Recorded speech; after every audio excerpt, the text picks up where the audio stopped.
The 2024 team sat down with Representative Maxwell Frost, the first Gen Z congressman, in his office in Washington, D.C.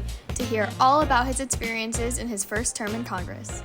I always like to say I don't feel like the only representative of our generation, even being the only member of this generation here, right? We have so many amazing people in this institution advocating for young people. And we are representatives of Gen Z, so I don't take myself that seriously. However, I do think, I do play a symbolic role here that's very important. And what I always want to make sure is that I'm bringing my 100% authentic self to the institution. So it's not like I come into a committee room, sit down and say, let me Gen Z it up, right? How are we gonna bring Gen Z? But it's just a part of who I am, and so is being Black, and so is being a Latino, right? And being from the state of Florida. So I bring all of me everywhere I go here, and that's, how I can really give service to this community and this institution that we have. I remember coming in and thinking, I'm going to be so behind everybody that came from the legislatures. And when I speak with my colleagues who were in top positions there, they're like, I'm still lost here. I'm still figuring it out. This is way different. So it gives you comfort to know we're all figuring it out together. And then there's legacy members here. I'm honored to be a part of the Congressional Black Caucus and the Congressional Hispanic Caucus. So I got a lot of aunties and grandmas and people who, helped me through the process. My freshman class is, people have told us we're the closest freshman class that they've seen. We're very tight knit. Just yesterday we did an office crawl where we visited each other's offices, and we have a little passport where we got stamps. And so we're now also the president of our class was a frat president. So that might be, part of it, In his nature. It's his nature, bringing us together. But we are a very close class, and so we're learning together,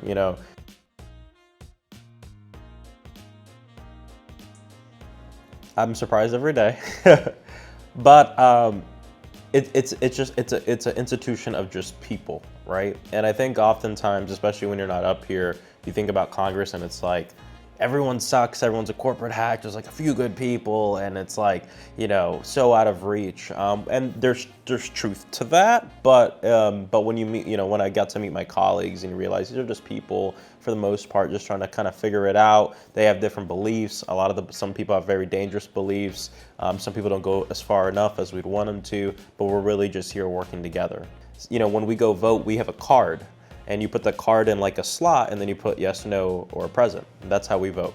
And oftentimes when we're voting and it's very close, I think to myself, just 3 less buttons, and we, have healthcare or whatever. I don't know. So just 10 less buttons, and this would have passed, which can change the country.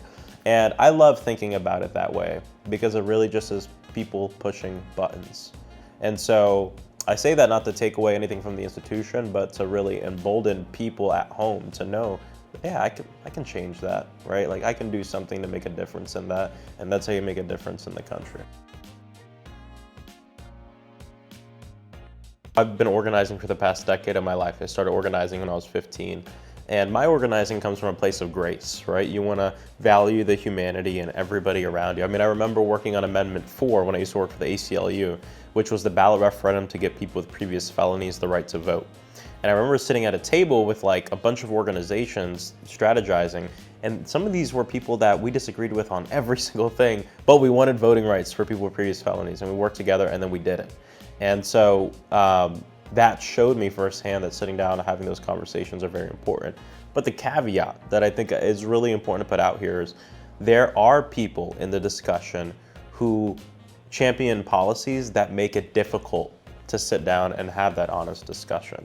And again, this isn't about me just disagreeing with you, but it's about, if you are championing policies and you're talking about laws that essentially work to erase the existence of a people or deny people their civil rights and civil liberties, that inherently makes it difficult to sit down and have a good conversation because it's not in good faith. I could never tell a queer person, I could never tell a trans person to sit down at a table with someone who believes they shouldn't exist. And I don't think anyone would ask them to. So it's different. I think sometimes we try to both sides, and I think it's important. And again, it's not Democrat versus Republican even. It's very extreme and taking away people's rights versus how do we move together as a country. Our state is a state that it's the butt of many jokes, right? We've seen all the memes, and it's funny sometimes, but there's a lot of truth to it. A lot of folks have been giving up on the state of Florida because we have a governor who doesn't necessarily believe in democracy and believes in silencing people he disagrees with. And it's not just him; it's an apparatus around him. And that's a very actually nonpartisan point of view on the situation. It's not about I disagree with what you're doing, it's I disagree with the way that you're doing it.